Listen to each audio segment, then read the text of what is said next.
गुप्त संगठन। जैसा कि पिछले अध्याय में बता चुकी हूँ, जब सारे हिंदुस्तान में क्रांति की सामग्री इधर उधर तैयार हो रही थी, तब उस सामग्री की यथोचित योजना कैसे तैयार की जाए और उसमें क्रांति युद्ध का भवन किस तरह बनाया जाए, इसका नक्शा ब्रह्मवर्त में तैयार हो रहा था। पूर्व प्रकरण में हमने अजीमुल्ला खान को यूरोप प्रवास पर छोड़ दिया था। उस प्रवास में जाने के पहले लंदन में उसी समय सतारा की गद्दी का झगड़ा सुलझाने हेतु रंगो बापू जी नामक एक चतुर और कर्मठ सज्जन गए हुए थे। उनसे अजीमुल्ला खान ने भेंट की। सतारा की गद्दी का प्रेत दहन करते आए हुए रंगो बापू जी और पेशवा की गद्दी का प्रेत दहन करने आए अजीमुल्ला खान, इनकी उन दोनों इतिहास प्रसिद्ध गद्दियों के प्रेत संस्कार के समय क्या वार्ता हुई, अपने देश का सर्वनाश करने वाले फिरंगियों की पिटाई करने के लिए उन्होंने कैसी शपथ ली और हिंदुस्तान में लौटकर सतारा में रंगो बापू जी ने और ब्रह्मवर्त में अजीमुल्ला खान ने प्रचंड युद्ध की रचना करने के लिए क्या क्या मंत्रणा की, इतिहास कभी भी यह शब्दशः नहीं बता पाएगा। फिर भी सन 1857 का युद्ध हुआ। यह जितना सत्य है, इस युद्ध की योजना लंदन में अजीमुल्ला खान और रंगो बापू जी ने बनाई थी, यह बात भी उतनी ही सत्य है। लंदन में रंगो बापू जी सीधे सतारा को लौट गए और उत्तर की ओर ब्रह्मवर्त में जिस भवन का निर्माण हो रहा था, उस भवन के निर्माण की सामग्री जुटाने लगे। परंतु अजीमुल्ला खान सीधे हिंदुस्तान न आकर यूरोप में प्रवेश करने लगे। उस समय क्रीमियो द्वीप में अंग्रेजों का रूस से घमासान शुरू था और रूसी भालुओं के पंजों तले ब्रिटिश शेर भी गाय बनता जा रहा था। अजीमुल्ला खान को यह समाचार ज्ञात होते ही उसके मन में घुमड़ते महान कार्य को बल मिला। स्वदेश के सीने पर नाचते अंग्रेज शेर को रूस ने कहा तक घायल किया है, उसके कितने पंजे काटे हैं तथा शेष को काटने के लिए अपने प्रिय हिंदुस्तान में होने वाले प्रयासों में रूस की कितनी सहानुभूति यह सहयोग प्राप्त करना संभव है, इसकी प्रत्यक्ष जानकारी प्राप्त करने अजीमुल्ला खान क्रीमिया द्वीप गए। यूरोप के प्रवास में अजीमुल्ला खान ने हिंदुस्तान लौटने के बाद ब्रह्मवर्त के राजभवन में निराला ही वातावरण बनाया। सारे हिंदुस्तान पर विजय आनंद से लहराने वाला पेशवाओं का वह ध्वज जरी पटका आज तक उस राजभवन में धूल खाता पड़ा हुआ था, जिसके सुर सुनकर लाखों मराठी तलवारें रणांगन में शत्रु पर टूट पड़ती थी।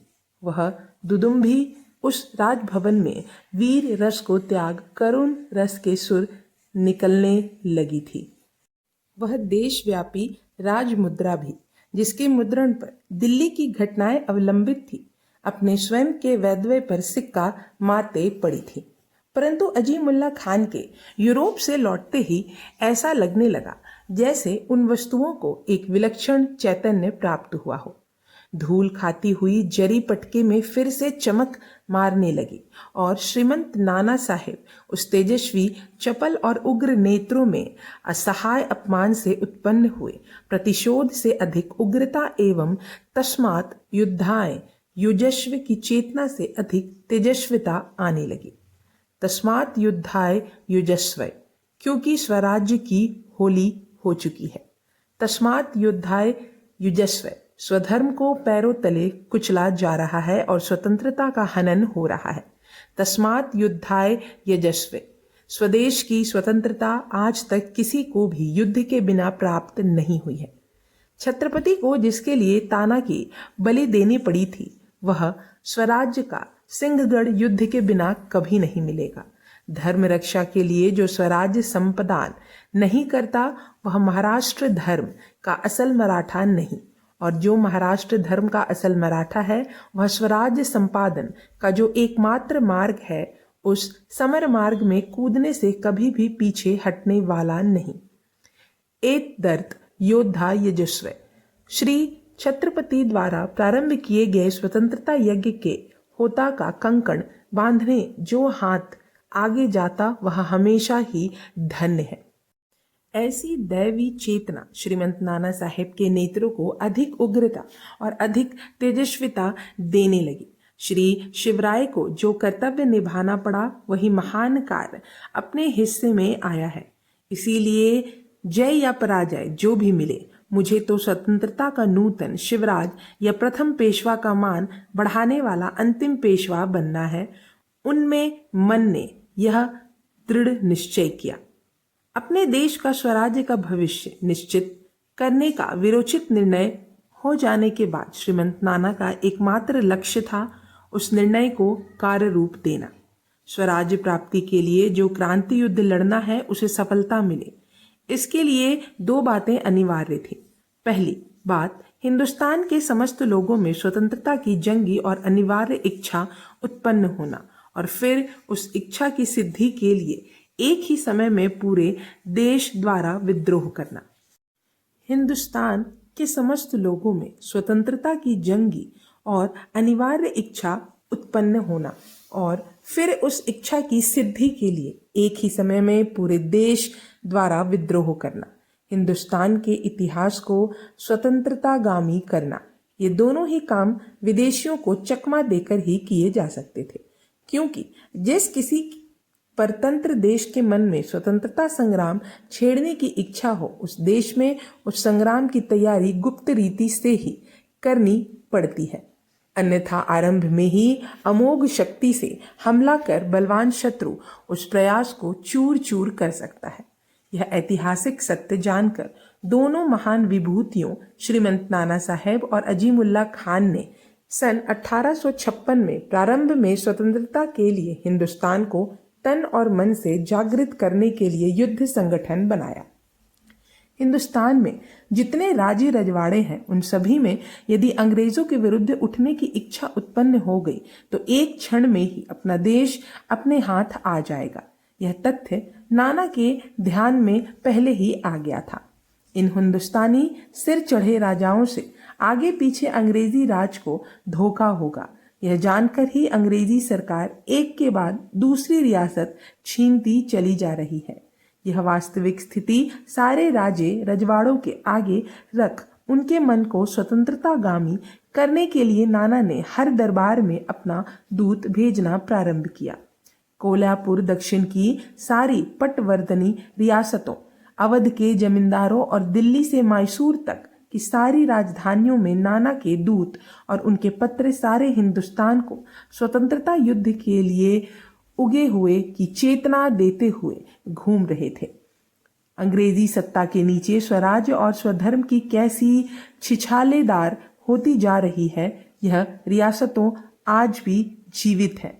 वे भी कल किस तरह नाम शेष होने वाली है तथा अंग्रेज की विश्वासघाती गुलामी में अपने प्राण प्रिय हिंदुस्तान की कैसी बर्बादी हो रही है, यह सब स्पष्ट और मर्मिक रीति से जनता के मन में भरते हुए मौलवी, पंडित एवं राजनीतिक सन्यासी सारे हिंदुस्तान भर में गुप्त रीति से विचरने लगे।